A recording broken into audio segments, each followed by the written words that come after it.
Bonjour et bienvenue dans cette première vidéo SEMrush et aujourd'hui nous allons voir l'analyse de domaine.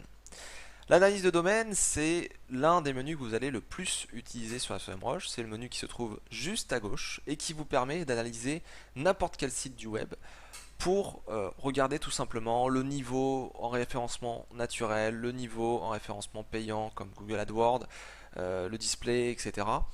Et ça va vous permettre, avec à la fois la vue d'ensemble ou les détails qui sont à l'intérieur, on va le voir dans quelques instants, de regarder potentiellement là où est-ce qu'il faut que vous agissiez. Ça vous permet de voir la tendance, si elle est à la hausse, si elle est à la baisse, et potentiellement, bah, ça va vous donner des moyens d'enrayer la situation si elle est catastrophique. Donc, comment ça marche? Alors déjà, il faut savoir que sur SEMrush, je vais quand même souvent me répéter par rapport à la présentation des menus. Pourquoi? Parce que vous avez un petit peu toujours le même système qui revient. Vous avez une vue d'ensemble et ensuite vous avez le détail.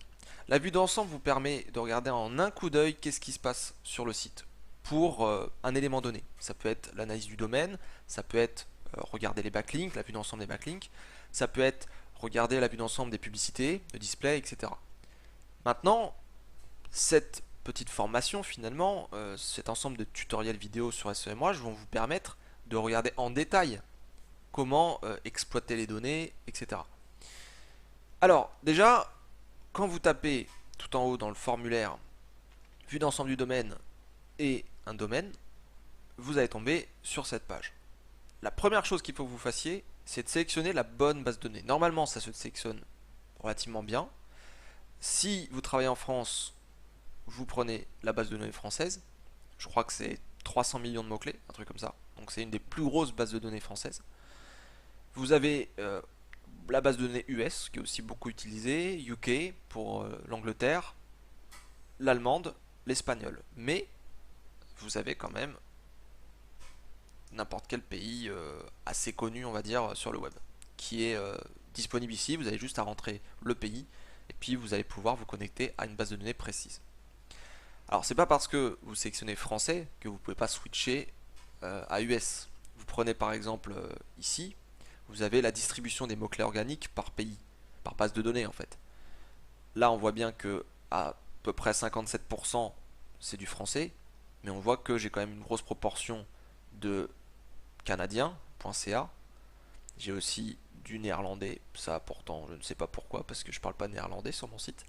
Mais voilà, on a quelques bases de données qui positionnent mon site, donc ça veut dire que j'ai de la visibilité potentiellement dans ces pays. C'est pas forcément des bonnes requêtes, il faudra le vérifier en détail, mais ceci dit, ça vous permet de voir comment votre site se distribue déjà sur les différents moteurs Google. Donc c'est plutôt intéressant. Donc ça c'est pour la partie, je dirais surtout SEO, même si bien entendu c'est lié au SEA, l'AdWords, etc., puisque c'est des produits Google. Alors, une fois que vous avez sélectionné donc votre base de données, vous avez ici donc la vue d'ensemble. Cette vue d'ensemble, vous allez voir de temps en temps et un peu partout sur SEMrush des espèces de liens comme ça bleus. Ces liens bleus vous permettent d'aller voir le détail. Par exemple, si je veux voir le détail des backlinks ici, j'ai juste à cliquer sur 695 et ça va aller me renvoyer sur la partie backlink qui se trouve un petit peu plus bas, qui se trouve juste ici et qui vous permettra de voir les domaines référents, les backlinks, les IP, etc. Donc qu'est-ce qu'on a sur cette vue d'ensemble? Cette vue d'ensemble, on a déjà le pouvoir donc de sélectionner la base de données, de sélectionner ici la date, les données en direct. On a le pouvoir aussi de sélectionner si on veut regarder la visibilité sur le bureau ou le mobile, parce que vous le savez maintenant, Google a sorti son index Mobile First. Avant, il se focalisait sur les versions desktop, les versions ordinateur pour pouvoir positionner les résultats. Aujourd'hui, il tend à se baser sur les versions mobiles des sites.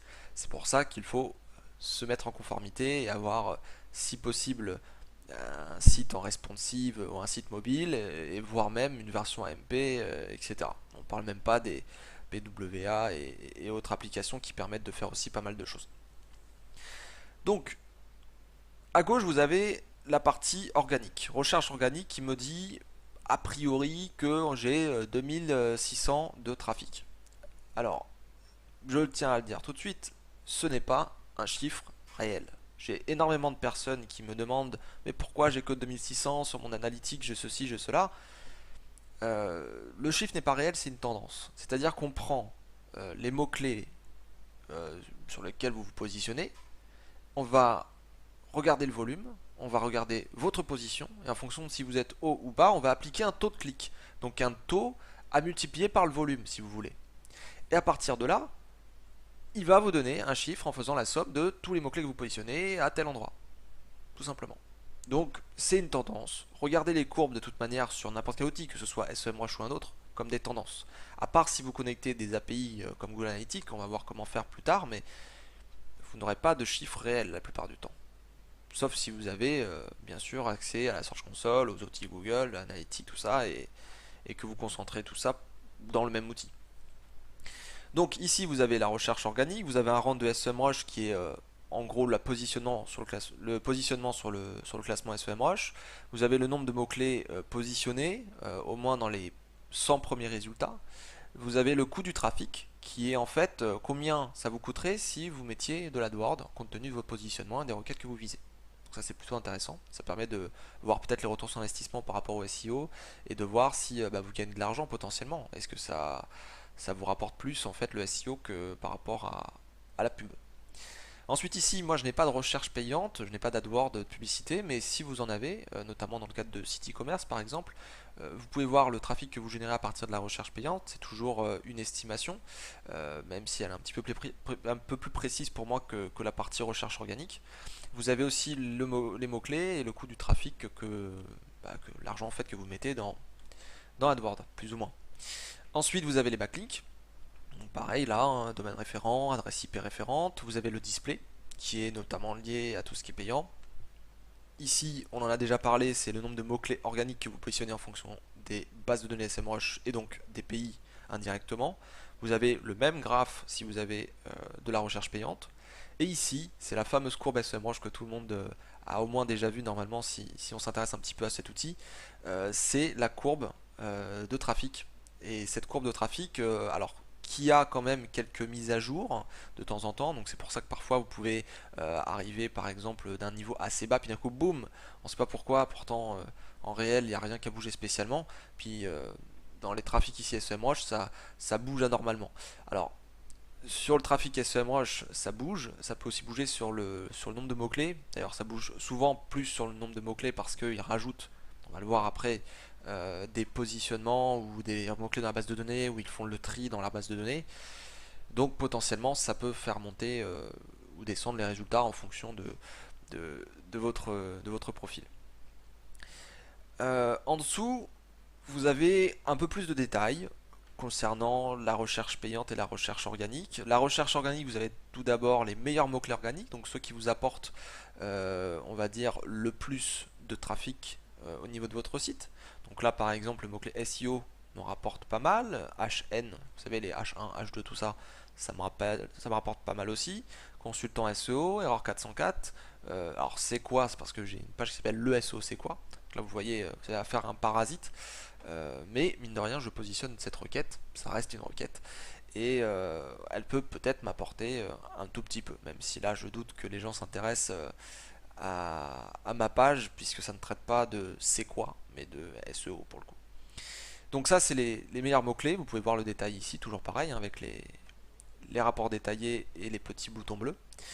Vous avez ici la répartition des positions organiques, donc position 1 et 3, donc le top 3 je positionne 27 mots-clés, le top 4-10 on va dire 46 mots-clés, ensuite page 2 55 mots-clés, page 3 45 mots-clés, etc. Donc ça permet de voir si par exemple il faut que je fasse plus de backlinks pour un peu débloquer la situation et débloquer tout ce qui est en deuxième, troisième page vers la première. Ensuite ici vous avez les concurrents sur la partie organique, donc ce ne sont pas forcément vos concurrents directs, ça peut être des concurrents directs comme des concurrents indirects, je m'explique. Ces concurrents en fait sont affichés parce que vous avez des mots-clés en commun avec Novi SEO, Digitude.fr, Réseau Actif, etc. Donc potentiellement ça veut dire que compte tenu des mots-clés que je positionne, eh bien je suis à peu près, selon SEMrush, par rapport aux mots-clés que je positionne, sur le marché de ces sites-là. À partir de là, on regarde qui se positionne mieux, qui se positionne moins, et on fait finalement la représentation qui est à droite, carte de positionnement. Vous voyez, Thomas Kubel est ici. J'ai, on va dire, un niveau assez moyen dans les deux cas, que ce soit du trafic ou que ce soit des mots-clés positionnés, hein. J'ai à la fois une bonne quantité de mots-clés qui se positionnent et j'ai du trafic aussi qui se positionne. Vous prenez Yaka Fersi qui est ici, il a plus de trafic que moi, il est plus gros et en même temps il a plus de mots-clés. Donc ça c'est quand même assez important d'être toujours en haut à droite et d'être le leader. Mais toujours, c'est sur le marché. Si je positionne des billets d'actualité, je ne verrai pas ces sites-là peut-être. Je verrai plutôt Abondance ou WebRankInfo par exemple. Alors, je continue. Ici, je n'ai pas, donc, comme je vous le disais, de la recherche payante, mais vous avez sensiblement la même chose qu'au-dessus, sauf que c'est vraiment ancré sur l'AdWords, le display, etc. Donc vous avez des affichages qui vous permettent de voir comment sont vos campagnes AdWords, qui vous concurrencent, comment s'affichent les différentes publicités, etc. En dessous, vous avez les backlinks. Donc c'est le crawler de SEMrush, mais vous pouvez connecter Majestic SEO si vous le souhaitez, parce qu'il y a une API qui permet de connecter SEMrush et Majestic ensemble. Donc potentiellement, là vous avez les backlinks, vers où ça pointe, et le type de lien, si c'est nofollow, dofollow, etc. Encore une fois, c'est une vue d'ensemble, il n'y a pas de détails, mais c'est déjà pour vous montrer un petit peu les boîtes auxquelles on peut avoir affaire dans l'analyse de domaine. Ici, vous avez le follow et le no-follow, donc il faut éviter d'avoir que du follow, parce que ça veut dire que il y a un truc un peu artificiel, pas assez naturel, mais voilà, après, il n'y a pas spécialement de règles aujourd'hui, je trouve, mais potentiellement c'est intéressant de voir comment ça se distribue. Un site qui a que du bleu, faut peut-être s'en méfier un petit peu, c'est qu'il bourrine. Les types de backlink, pareil, hein, des liens texte, des liens mis en forme, des liens images, tout ça. Attention aux liens images, par exemple, hein, si vous avez une grosse proportion de l'image, c'est peut-être que vous êtes fait voler des images ou des choses comme ça arrive très souvent. Les gens vous récupèrent vos images et puis vous font un lien. Ça vous donne, on va dire, le bénéfice d'être l'original, mais pour le coup, sur certains sites spammy, pas sûr que ça n'apporte pas d'ennui dans le temps. Donc, à voir. On connaît peut-être, pour ceux qui font un petit peu de netlinking, les HD wallpapers, ces fameux sites ou les global, je sais pas quoi, la network qui n'arrêtent pas de spammer le web et qui se retrouvent par centaines, parfois par milliers sur des profils de liens. Potentiellement, c'est avec des graphes comme ça qu'on les voit. Ensuite, vous avez les encres, vous avez les domaines référents, donc les différents sites qui vous citent, justement, qui vous font des citations, des backlinks. Vous avez les pages référencées, donc celles qui obtiennent le plus de backlinks et indirectement le plus de jus aussi, le plus de page rank. Et enfin, tout en bas, vous avez tout ce qui est en rapport avec le display. Là aussi, je n'en ai pas, mais si vous avez un site e-commerce ou si vous faites des campagnes display et AdWords, vous verrez hein, les deux blocs où c'est écrit no data, tout simplement. Alors ça, c'était donc la vue d'ensemble. Alors vous pouvez rentrer dans chaque petite partie, sous-partie, on va dire, de la recherche organique avec les liens bleus, mais nous, on va passer par la partie à gauche qui est le menu. Donc moi, j'ai des menus que vous ne voyez pas sur votre compte, parce que moi, vu que je suis ambassadeur SEMrush, j'ai des accès un petit peu privilégiés, notamment les versions alpha de certaines fonctionnalités qui sont en train d'être refaites, etc., etc. Mais vous allez avoir probablement les mêmes données. Moi, je vais aller surtout sur ce qui est déjà sorti et potentiellement ce qui n'est pas en bêta ou alpha. Donc ici, recherche organique. Quand vous cliquez dessus, donc c'est déjà tout ce qui est en rapport avec la partie trafic naturel. Donc vous avez le premier menu qui est les positions, ensuite les changements de position, si ça monte, ça descend, quelle requête vous perdez, quelle requête vous obtenez. Vous avez les concurrents, c'est le détail qu'on a vu tout à l'heure là avec les novices SEO, etc. Vous avez les pages que vous positionnez, donc telle page obtient telle requête, tel trafic. Les sous-domaines si vous en avez, blog.thomascubel.com si j'en avais un, je pourrais les trouver ici. Et URL, c'est vraiment une URL précise où on vous fait le détail de cette URL. Donc on va commencer avec position.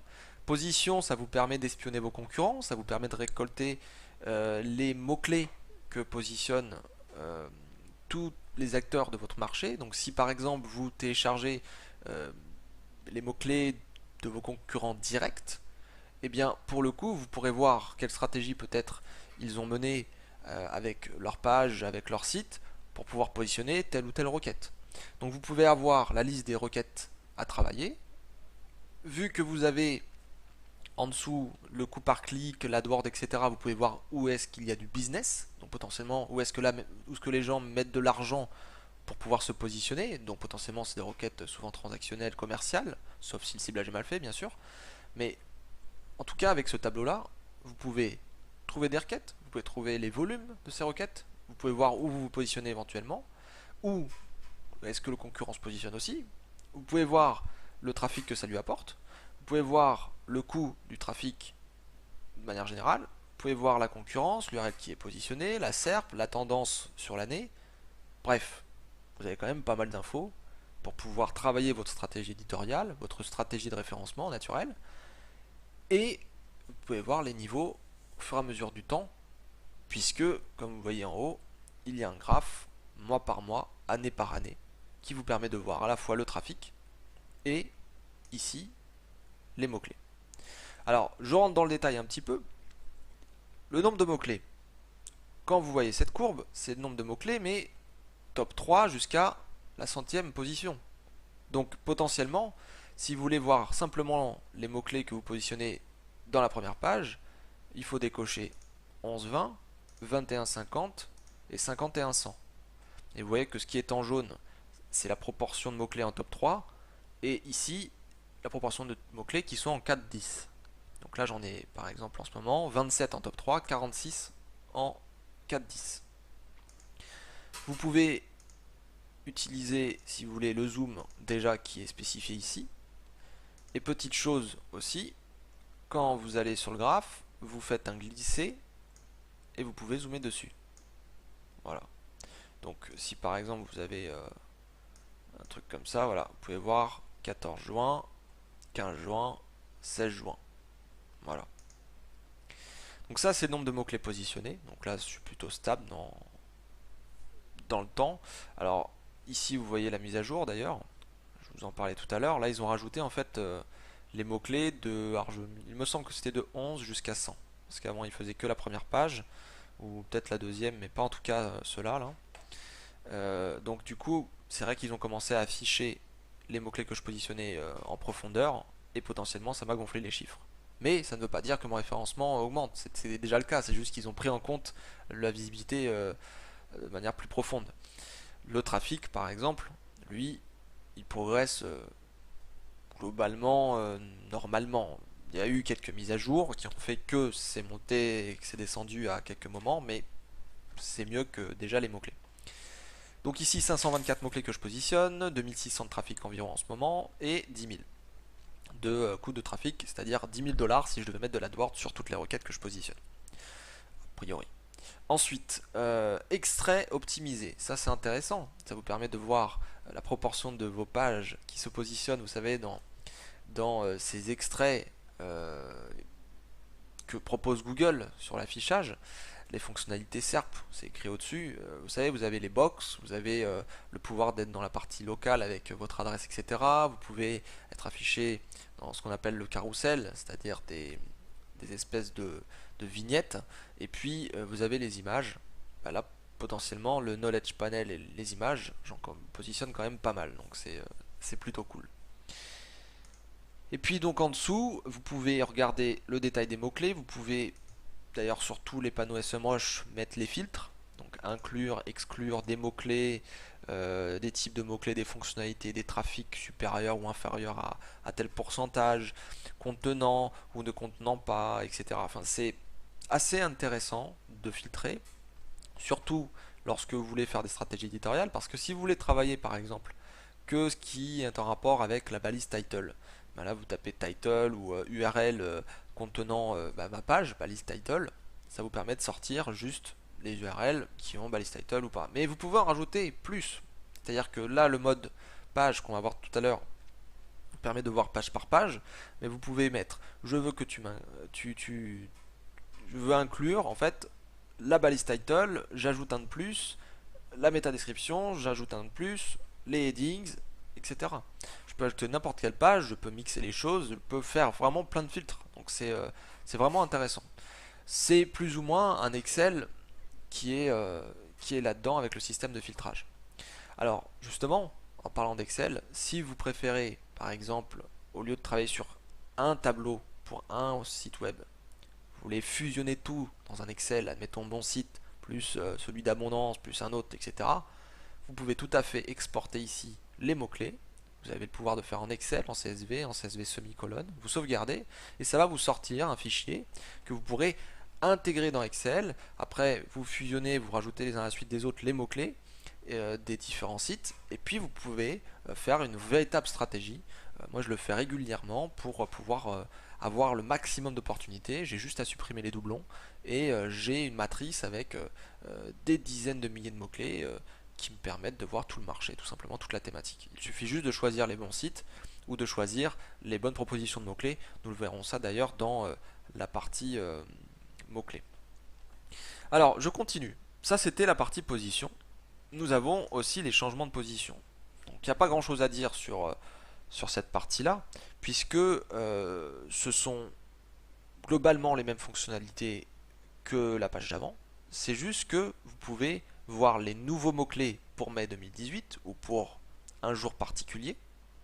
Et vous pouvez voir aussi les mots-clés que vous perdez. Donc admettons vous faites un changement au niveau d'une page, de plusieurs pages, ou même pourquoi pas une migration, ou un changement de thème, etc. Une opération qui en tout cas pourrait affecter de manière importante les positionnements. Et bien si vous allez ici, vous allez pouvoir voir qu'est-ce que vous avez gagné et qu'est-ce que vous avez perdu. Alors si vous perdez des mots-clés que j'appelle moi des parasites, pour le coup c'est pas très grave, parce que de toute manière ça n'a pas à être positionné. Par contre si vous perdez des gros mots-clés qui vous apportent du trafic, de la conversion, des clients, etc., ça par contre c'est vrai que c'est important de le voir dans ce tableau là et ce graphe et de prendre les dispositions pour pouvoir améliorer le contenu, se repositionner au bon endroit, regarder qu'est-ce qui a bougé, etc. Donc ici, nouveau, les perdus, ceux qui progressent, c'est-à-dire ceux qui montent, et ceux qui régressent, ceux qui baissent. Toujours avec le 1 mois, 6 mois, 1 an permanent, et le petit graphe, et le tableau. Les concurrents, je vous ai déjà expliqué globalement comment ça fonctionnait. Vous vous positionnez sur un certain nombre de requêtes. On va prendre les sites qui positionnent le maximum de requêtes en commun avec vous. Ici, voilà. Et on va, en fonction du trafic, en fonction des mots-clés de leur positionnement, vous faire un niveau de concurrence, des mots-clés, du trafic, le prix du trafic, les mots-clés payants qui se positionnent, etc. Vous voyez par exemple comment ça marche.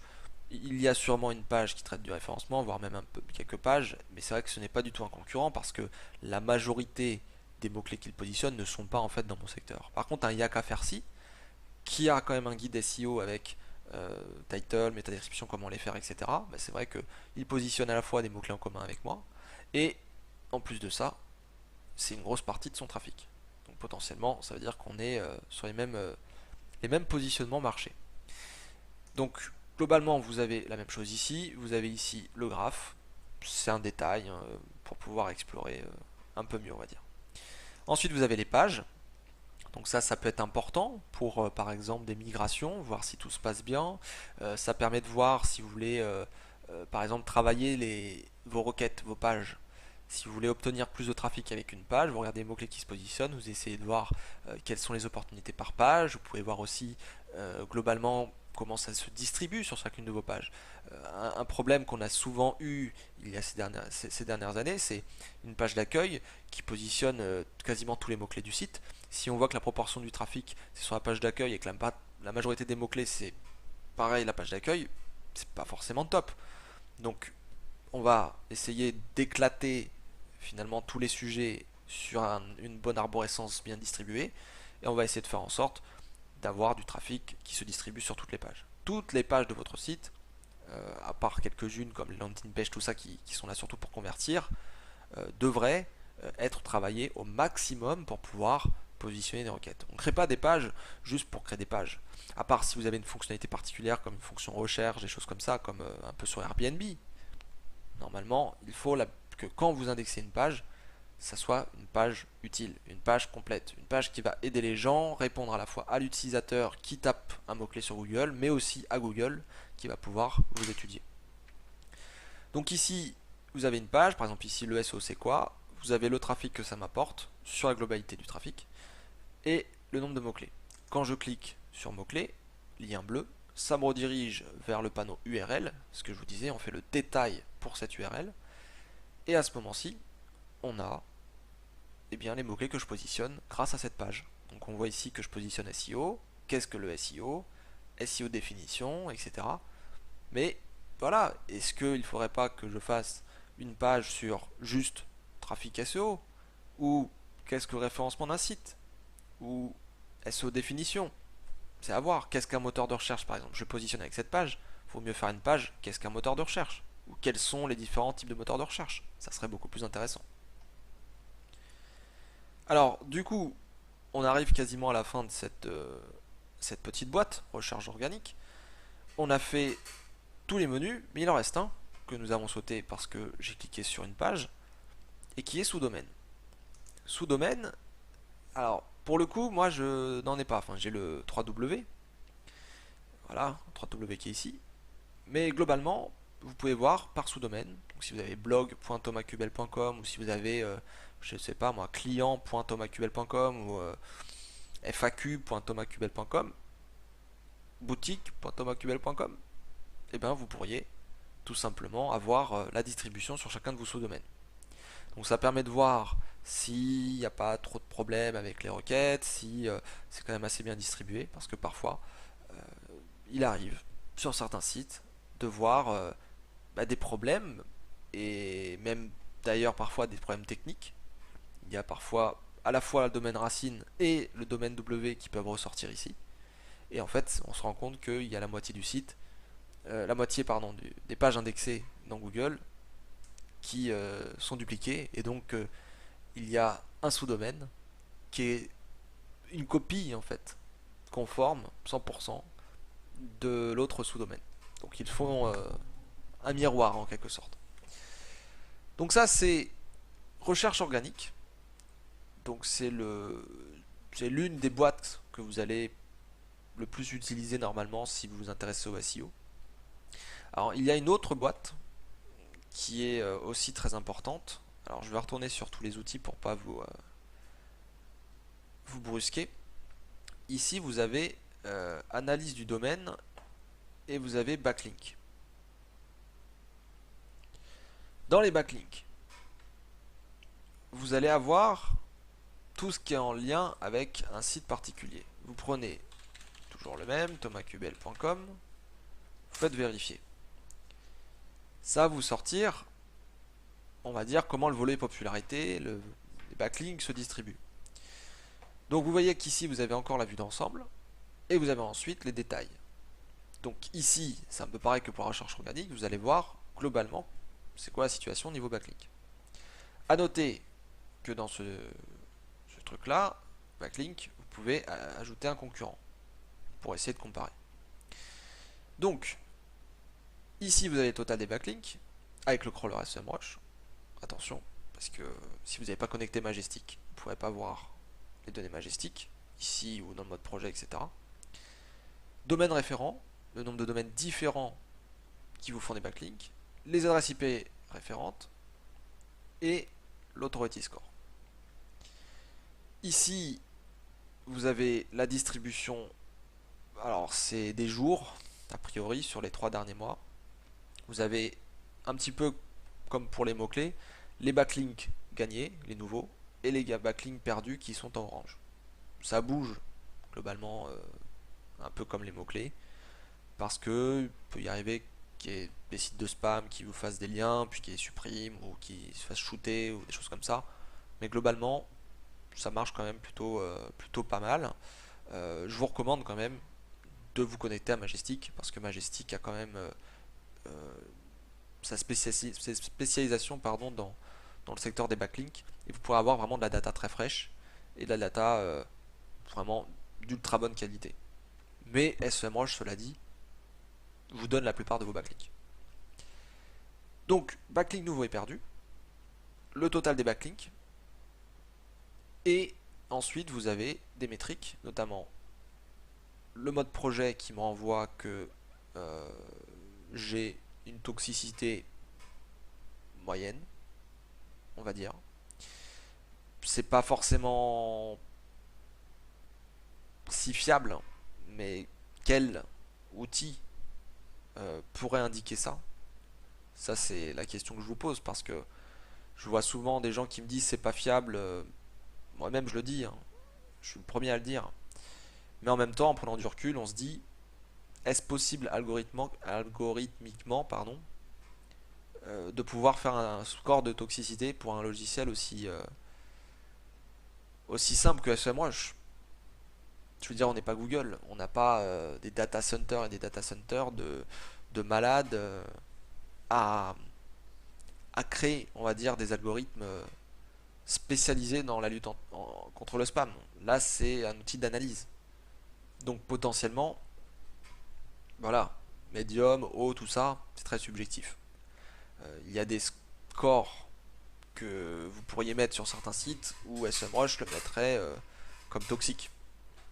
Donc là, c'est à vous de contrôler vos backlinks, je vous dirais. Ensuite, je continue. Donc type de backlink, ce que je vous disais tout à l'heure dans la vue d'ensemble, donc texte, image, forme, frame. Faites attention à ces trois-là. Ça peut vous apporter beaucoup d'ennuis, surtout les iframes. Je vois beaucoup d'iframes qui sont spam. Vous avez la répartition des extensions de nom de domaine.